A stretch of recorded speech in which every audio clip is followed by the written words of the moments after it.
Welcome to Light Over Heat with Professor David Yamani. This week I have an excerpt from the fifth module of my 10 Essential Observations on Guns in America free public webinar. There's two more modules to go. You can still register for the webinar anytime up until the end, and you will get access to the full recordings of every module of the webinar, and also the ability to sit in on the last two modules live if you so choose. Hopefully you enjoy this brief excerpt and you get a sense of what the webinar is like. If you have any conversation you want to raise about the excerpt or the webinar more generally, please use the comments function here on YouTube. A link to register for the webinar, as well as access to the syllabus so you see what's up, is also available in the show notes here. Thanks very much for your interest in this work. I hope it's bringing some value. If it does bring some value to you, please like and share so other people can find out about this work.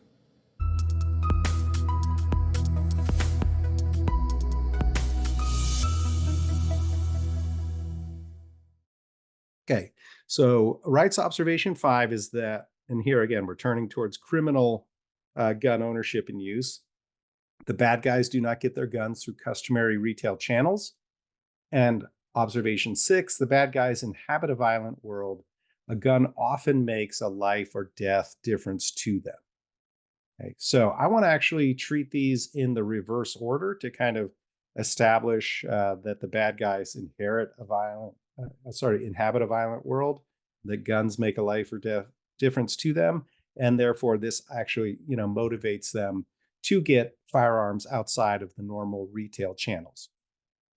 Okay, so some observations about violence more generally to start. Violence in society is what I would say is a constant and a variable. So here, drawing on scholar Larry Ray, says violence has been ubiquitous in human history, right? So violence is a constant, but like all other forms of human behavior, it has been socially and culturally organized and varies greatly in its nature and extent over time and between societies, to which I would simply add, and also within societies. Okay, so violence, is a constant, but what really concerns us here is that violence is a variable. So we can talk about the social distribution of firearms, death, and injury, right? The social distribution of violence enacted with firearms, right? So, and I know some people object to the term gun violence. They say we don't talk about knife violence or stick violence, etc. For me, it's a fine shorthand. I think that I'm not going to get into the semantic debate here. I'll just say, how is gun violence, homicide, and injury socially distributed in unequal patterns?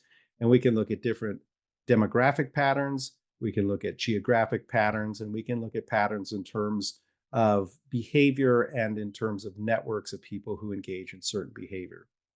Okay, and again, this might remind you of this little thing that we have talked about in the past called the problem with averages, right? So if we say that the US homicide rate in 2021 was 6.8 per 100,000, this overall average hides a lot of underlying variation, right? There's a very different distributions within the population that lead to that aggregate rate. And for example, we can look at the homicide rate by race and age. This is data that I culled from the Johns Hopkins Bloomberg School of Public Health, their Center for Gun Violence Solutions. Certainly no sympathy for guns in that organization. I think that the data speaks for itself. At every age group, except for this odd 65 to 74-year-old age group, we see that the rate of homicide among Blacks is multiples higher than the rate of homicide among whites. Again, so think about 6.8 or 7 per 100,000 on average.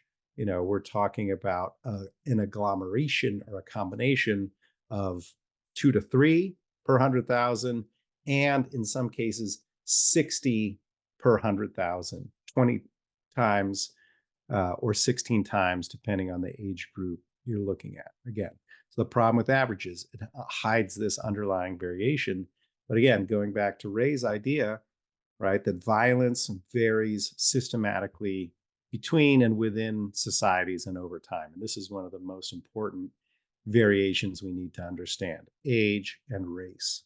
Now, it's homicide is geographically distributed unequally, so we can look at the homicide rate in different states, and you can see based on the lighter to darker color where there's more or less homicide. And so you can see, in places like Idaho or Massachusetts, very low rates of homicide.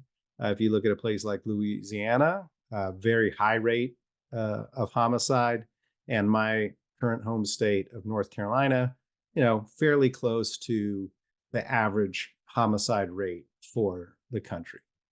But we don't just live in particular states, we live in particular counties. And you can see, even in the same state, you can have different homicide rates from county to county. And here we're, not just looking at a urban-rural divide, because if you look at some of the counties that have the highest homicide rates in the country, Phillips County in Arkansas, Lowndes County, Alabama, Macon County, Alabama, Petersburg City in Virginia, are all fairly rural counties. St. Louis City, Missouri is actually the city of St. Louis, so that's very urban. So, when we're talking about county homicide rates, you can have a rural county and a very high rate of homicide. But of course, we don't just live within certain counties, we live in particular municipalities or cities. And here we do see, in the aggregate, big cities tend to have higher overall, higher homicide rates than the country as a whole. So within cities, if we talk about homicide rate of about 7.5 in 2020, you can see some major cities in the United States have homicide rates that are many multiples of that, right? So you can live in a rural county and have a very high homicide rate. You can live in particular cities and have an extremely high homicide rate. But the point being that there is this murder inequality where you live affects what your homicide rate that you're exposed to is. And that's true here in North Carolina, right? You can go to New Bern, which is a beautiful city, as well as Asheville. You have a lower than average homicide rate. You can go to someplace like High Point or Rocky Mount. You have a much higher homicide rate. Here in Winston-Salem, we're sort of in the middle, about 12.5 per 100,000 in 2019. So higher than the national average, but lower than some places in North Carolina, higher than other places in North Carolina. But again, we don't just live in particular cities. This is a map that shows assault victimization in the city of Winston-Salem. And you can see that assault concentrates in particular areas, right? So, this is the area that when I lived in Winston-Salem, I lived around there. This is, a very peaceful place. My likelihood of being an assault victimization where I lived was very low. And this is what we call sociologically, or in public health, a health disparity, right? That we are exposed to different levels of violence depending on where we live. Again, doesn't make sense really to talk about the violence rate in the United States. We really need to talk about the violence rate in a very granular way. And it's not even just living in a particular neighborhood. I know it's very common for some people to write off entire neighborhoods. There's been some pretty offensive things said by people like Colonel Jeff Cooper about the violence that exists in certain inner city areas. But really, violence concentrates quite heavily even within neighborhoods. This is called the law of crime concentration. So we don't even look at states, counties, cities, or neighborhoods. We can actually look at street segments to see this, right? So a street segment is, one half or one face of a standard city block, right? That's between two intersections. And so if we look at violence or crime at the street segment level, we can see, for example, in the city of Chicago, 50% of all crimes in the city of Chicago take place on less than 10% of street segments. 50% of all crime in the city of New York takes place on less than 5% of street segments. 50% of all crime in Philadelphia takes place on less than 10% of street segments. So we're really talking about an extreme concentration of crime. So again, geographically, looking at murder inequality or exposure to violence inequality as a health disparity at this granular level geographically, but we shouldn't also forget that there are certain behavioral risk factors that lead people to be more susceptible to violent victimization, right? So again, in gun culture terms, this is the rules of stupid, John Farnham's rules of stupid: don't go stupid places and do stupid things with stupid people at stupid times, right? Those are behavioral risk factors for victimization. So David Kennedy, whose book Don't Shoot, I read very early on in my study of guns, and it really, I think, had a very fundamental effect on the way I understand and approach the issue of gun violence and how to ameliorate gun violence. But he's looking at Boston members of gangs and neighborhood turf groups in the mid to late 1990s in Boston, when things were just terrible there. And they found that the homicide rate among some of these groups was as high as 3,000 per 100,000, right? So being in particular areas and doing particular things dramatically increases your likelihood of homicide victimization, right? Being involved in crime, especially robbery and drug dealing and use, or if you beef with other members of turf groups over respect, these things greatly increase your likelihood of victimization. And so this gives rise to the idea that gun violence is what Andrew Papachristos called tragic but not random, right? Gun violence is unfortunate.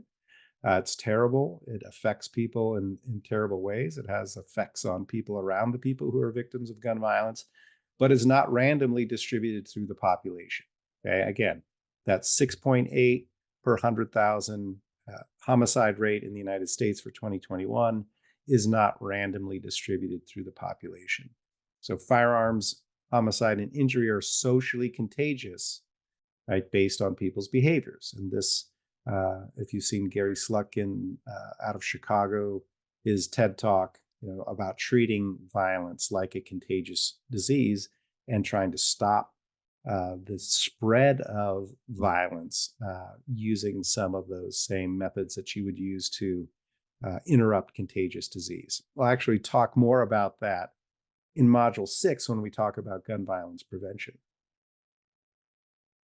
So Andrew Papachristos, again, one of my favorite scholars who does study the negative outcomes with firearms, studies gun homicide and injury, and finds it clusters in small geographic areas within major US cities, right? So here, again, we're talking about those street segments, especially in socially and economically disadvantaged neighborhoods, right? So I didn't mention it, but I could have mentioned when I was showing that map of the concentration of assault victimization in Winston-Salem.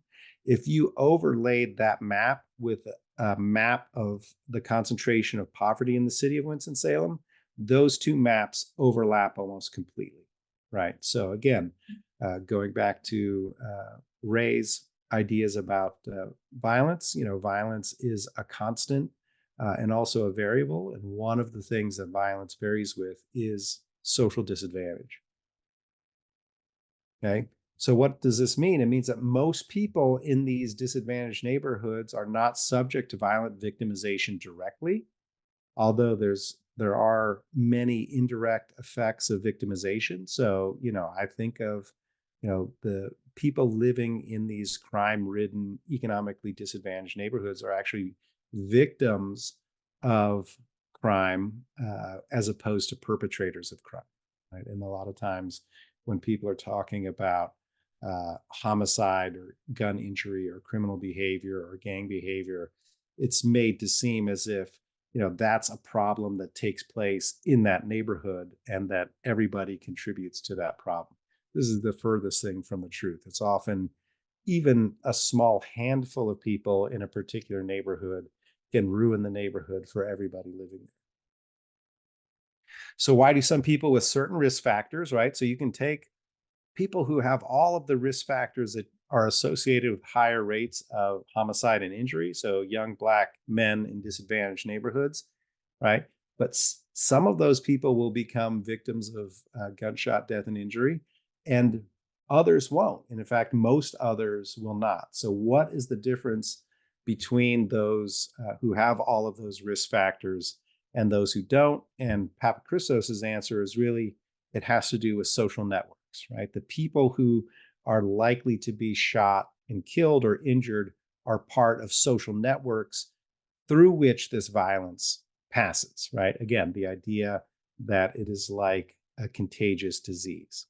So Papachristos talks about network exposure and the risk of gunshot injury. So a network is a high risk social network of people engaged in social behavior. In the case of this one study, he's looking at street level violence in a high crime Cape Verdean community in Boston. And the way that they construct the network for analytical purposes is by identifying two or more people who are observed together, in this case by the police, and then their co-presence is recorded in these field intelligence observation reports or cards, right? So they began with these known gang members and then used the cards to see who associated with these gang members, right? So you become a friend of a friend of a friend of a friend of one of these gang members, okay? And like needle sharing or unprotected sex and the spread of HIV, these network connections expose individuals to situations, behaviors, and people that elevate the probability of homicide victimization. Again, this victimization is tragic, but it's not random. It runs through these social networks of people who are engaged in high risk behavior, right? Again, it's, when I was growing up in the 1980s, we were always told if you have unprotected sex, you're having sex with every person that that person has had unprotected sex with. This is that same idea. So the nice thing about this social network analysis is that you can create these really interesting and telling graphics. So this is the social network that was created in this Cape Verdean community by, again, observing people who are engaging in high risk behavior with other people or the people that they associate with them. This is, again, that Cape Verdean community. So in that graphic, there are 57 distinct subnetworks, right? 763 dots divided into 57 subnetworks. But the key is that 76% of everybody in that graphic is actually part of a single network, right? You are connected to, if you're in that network, 578 other people, right? And that becomes consequential because 85% of the gunshot victims that were studied in this Cape Verdean community were within that social network, right? So 85% of everybody who was shot during the study period were connected to each other in that single large network. And this term geodesic distance from any individual and a gunshot victim is 4.69. So the way you can think about that is that if you're in that one large network, you are 5 handshakes away from someone who has been shot, right? And each handshake away from someone who has been shot drops your odds of gunshot victimization by 25%, right? So the further you are away from the core of that social network, the less likely you are to be shot. But the closer you get to a homicide or a gunshot victim, the higher your odds of being shot yourself, right? Again, it's a friend of a friend of a friend. Your friend's friend's friend being shot increases your likelihood of being shot. Okay, so again, this idea that bad guys inhabit a violent world, right? If you're part of a neighborhood turf group in Boston, or if you're part of a high-risk gang-related network in Cape Verdean community in Boston, or in a dangerous neighborhood in Chicago, right? You are inhabiting a violent world. We see this in a study of detainees at LA County Jail. If you ask these detainees, have you ever been personally shot at? 44% of these detainees have been personally shot at, and 28% admit to having personally shot at somebody. And over half say that they have a friend who or relative who has shot at someone or has been shot at. Okay, so again, these people who end up in county jail, the bad guys in rights terms, are inhabiting a quite violent world. I don't know that 44% of the people that I associate with have been shot at some point in their life. I suspect it's much lower than that. Okay. So the bad guys inhabit a violent world. A gun often makes a life or death difference to them, right? If you inhabit a violent world, right, you may want a gun for self-defense. Many of us uh, live in very non-violent worlds, and yet we still oftentimes choose to have a gun for our personal protection. And here, again, particularly among people who are involved in the criminal justice system, right? They engage in what people call extra legal self-help by owning firearms for self-defense, right? It's extra legal in this case because many, if not most of these people are prohibited persons, right? So they can't legally carry firearms, but they want to engage in self-help. So they're going to carry firearms for self-defense because they inhabit a violent world. So here, this idea of legal citicism is raised, right? So if you live in a neighborhood that is characterized by high violence, that you exhibit a unique, culturally defined, not you, many exhibit a unique, culturally defined orientation known as legal cynicism, a frame in which the criminal justice system and its agents are viewed as illegitimate, unresponsive, and ill-equipped to ensure the safety of community residents, right? And this is not a new idea, right? It goes back, in my day to Public Enemy, which, put out a very famous song called 911 is a Joke. This reflects that kind of legal cynicism. And that's also actually not just confined to, urban youth. Jenny Carlson has actually written about this idea of I don't dial 911 as part and parcel of American gun politics, right? And you see a version of this espoused by, typically sort of libertarian white folks, but it also reflects this legal cynicism among urban Black folks. So this erosion of legitimacy is something that we see among people, again, in this study of detainees at LA County Jail, right? The sense of failed protection by the state produced by these particularly bad encounters that people have with the police ultimately helped create a context whereby illegal gun carry was positioned as a more viable, even necessary self-help strategy to ensure one's safety, right? Again, rights, 30-year-old idea that the bad guys inhabit a violent world and a gun can seem to be the difference between life and death for them is perfectly reflected in this contemporary study of detainees at the LA County Jail. And here's just a sample quote. I'm not trying to blame anybody, but one time somebody broke into my house. I called the police and said my computer was stolen. Police never came. And on top of that, if a fatality happened based on gang-related activity, they don't even investigate. Gang members feel like we got to take matters into our own hands. They ain't going to do nothing to help gang-banging people, right? So again, you inhabit a violent world. You don't look to the state or the police to protect you. You don't trust the state or the police to protect you. And so you get a gun for self-help. Again, not very different than some of the things that we hear within the gun culture by people who come from very different social backgrounds who are like, you're on your own, you're your own first responder. I carry a gun because I can't carry a cop, et cetera, et cetera, et cetera. So this was an interesting study of Crown Heights in Brooklyn, young gun carriers, and that, again, guns in this violent world, predominantly young Black men, gun carriers talked about experiencing, witnessing, and being threatened with violence at shocking rates. They inhabit a violent world and afraid and distrustful of police and few other means to ensure their safety. Many of them turn to gun carrying for self-preservation.